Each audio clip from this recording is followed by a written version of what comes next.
Okay, let me open it up to questions first on the bill, the omnibus. I think, by the way, I've been leader 6 years, and I think we've had 5 or 6 omnibuses. We have rarely had a CR, and I'm really proud of that as well. Okay?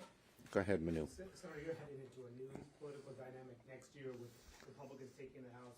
First, what discussions have you had with Kevin McCarthy ahead of next year, and what is your level of concern in dealing with an issue like raising the debt ceiling? Okay, well, let me answer that. First, I have not yet, I've seen Kevin McCarthy just as recently as yesterday with Prime Minister Zelensky, but I haven't had I'm going to wait till after his election to sit down and talk to him.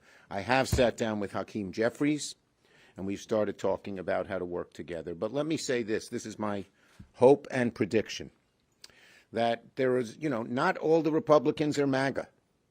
And the MAGA are the loudest, and they try to push the party further to the right.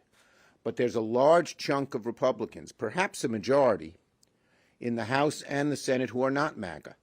And this election showed them, I've heard them, I've talked to them, that following MAGA is like Thelma and Louise, going over a cliff. And that's what we saw in the election.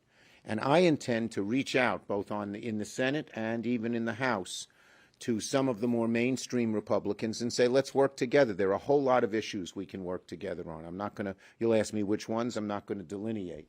But I believe these 2 years, the next 2 years, we have a huge 2 years to follow.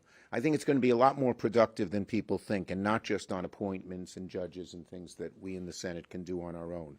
As to the debt ceiling, it's got to be done in a bipartisan way. It always is. A party that tries to hold up the government and demand something in return is going to lose. Yes.